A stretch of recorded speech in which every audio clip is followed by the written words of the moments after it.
आनंदवर्धन जी, जो आपने ये सवाल पूछा मेरे से, अभिजीत गंगोपाध्याय जो जज जिन्होंने बोला है कलकत्ता हाई कोर्ट के कि रिज़ाइन करने वाले हैं, बड़ी एक आप सोचोगे कि अफसोसजनक बात है कि देश की हालत आप देखिए क्या है कि जजेस क्या कर रहे हैं। एक हाई कोर्ट जज जो रिज़ाइन करने से पहले कह रहे हैं कि जी मैं तो पॉलिटिक्स ज्वाइन करूँगा। पॉलिटिक्स किस लिए ज्वाइन करेंगे आप बताइए, पहले क्या करना चाहते हैं? आपको इतना अच्छा मौका एक देश ने दिया था, एक ऑनर दिया था। इंडिया में तो लोग माय लॉर्ड कहते हैं, जबकि मैं कहता हूँ ये कहना नहीं चाहिए।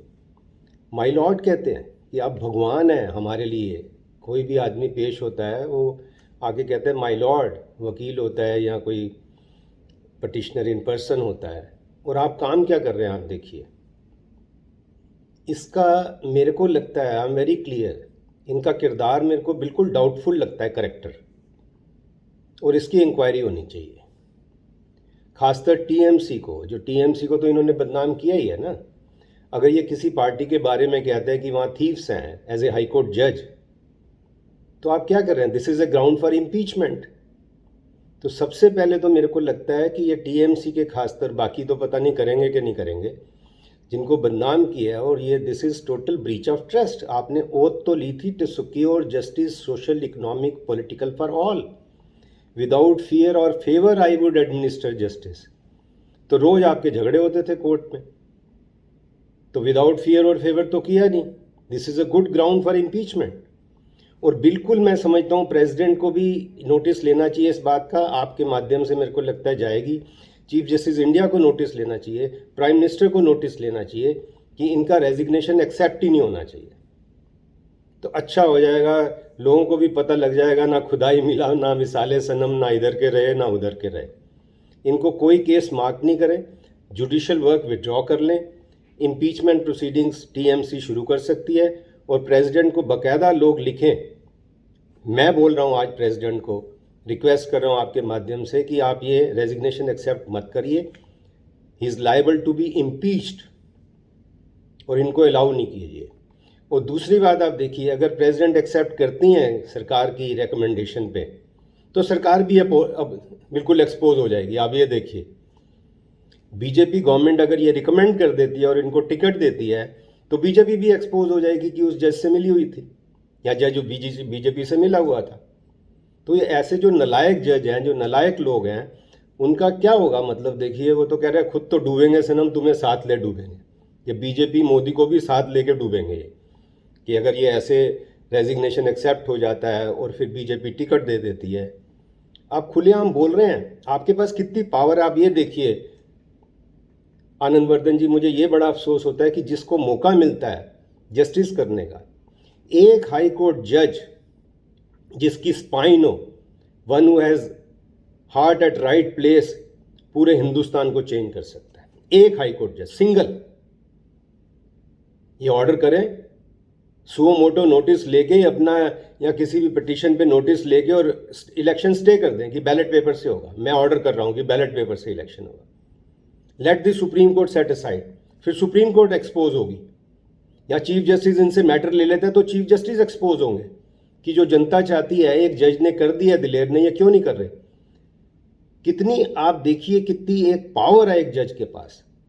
लेकिन सब ये ज़्यादातर तो 99% कंप्यूटर जस्टिस हैं। राम ठीक है, श्याम ठीक है, ये तो कोई भी बच्चा भी डिसाइड कर देगा। आज देश की रिक्वायरमेंट क्या है?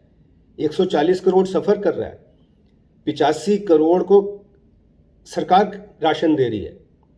वही सरकार जो कहते हैं मोदी की गारंटी, और वो मोदी बोलते हैं कि हम रेवड़ियाँ नहीं बांटते हैं। आप तो लोगों को गुलाम बना रहे हैं। आपके सामने एक सरकार लोगों को गुलाम बना रही है कि 85 करोड़ को खाना हम दे रहे हैं। अरे आप अपनी कोई एंसेस्ट्रल प्रॉपर्टी दे रहे हो, आप हॉस्पिटल स्कूल ये रोक के और ये पैसा दे रहे हो, लोगों को गुलाम बना रहे हो। ह्यूमन इंडेक्स में आप नीचे हैं, हंगर इंडेक्स में आप नीचे हैं, करप्शन में सबसे ऊपर हैं। तो इस पे क्यों नहीं अभिजीत गंगोपाध्याय ने कोई ऑर्डर किया? इससे मैं कहता हूँ इस आदमी का करेक्टर बिल्कुल मेरे को डाउटफुल लगता है, और इसकी इंक्वायरी होनी चाहिए। जो आनंदवर्धन जी आपने पूछा, आप बात कर रहे थे कि पहले भी लोगों ने रिज़ाइन किया, तो आप देखिए 67 में जब रिज़ाइन किया जस्टिस के एस सुब्बा राव ने, दैट वाज एन ऑनर वो देश ने एक इज्जत दी थी कि आप हमारे प्रेसिडेंट के नॉमिनी बन जाओ। तो ये फ़र्क है ना दोनों चीज़ों में। रिज़ाइन कर सकते हैं आप, अगर आपको कोई देश ऑनर कर रहा है, या आप बताइए कि मेरे को रिज़ाइन करके मैं ये इतना काम ऐसे कर सकता हूँ। आपको तो पावर मिली हुई, उसका तो आपने मिसयूज़ किया, आपने पॉलिटिक्स खेली, खुलेआम दिख रहा है ये आपने पॉलिटिक्स खेली है। तो मेरा तो सब यही है, एक बार फिर से मैं कहता हूँ कि प्रेसिडेंट को कोई एक्सेप्ट नहीं करना चाहिए, इनका करेक्टर डाउटफुल है। टीएमसी को इनके लिए इम्पीचमेंट मूव करना चाहिए, जो भी किरदार रखता है, खाली टीएमसी क्या, बीजेपी में भी या कांग्रेस में जो लोग किरदार रखते हैं, जो independence of judiciary is in danger with such persons जिनका करेक्टर टोटल डाउटफुल है, जुडिशरी को बदनाम कर रहे हैं, जुडिशरी को डिग्रेड कर रहे हैं। पहले भी कोई कसर छोड़ी नहीं है इतने सारे जजों ने, और अब ये एक और बड़ा धब्बा लग गया जुडिशरी में, मेरे को लगता है। अब ये जुडिशरी के हाथ में है, ball is in their court कि कैसे प्रोटेक्ट। हम देखते हैं चीफ जस्टिस इंडिया और प्रेसिडेंट और प्राइम मिनिस्टर क्या इस पे स्टैंड लेते हैं, या तो वो स्टैंड लेंगे या वो भी एक्सपोज होंगे। ये भी तो एक मज़ेदार बात है। तो चलिए, आपका बहुत बहुत धन्यवाद।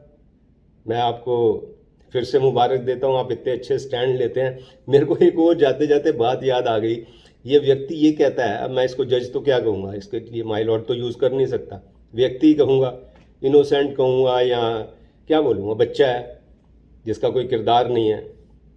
वो कहता है जो पार्टी मुझे टिकट देगी मैं उसका बन जाऊँगा। बताइए कितना एक गिरा हुआ इंसान होगा, सोचिए, जो एक हाई कोर्ट जज होकर ये कहता है कि जो पार्टी मुझे टिकट देगी मैं उसका कैंडिडेट हो सकता है, बन जाऊँ।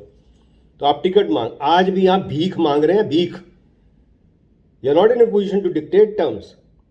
आप कोई darling of crowd, darling of society नहीं है कि लोग आपको कह रहे हैं कि आप प्रेसिडेंट बनिए।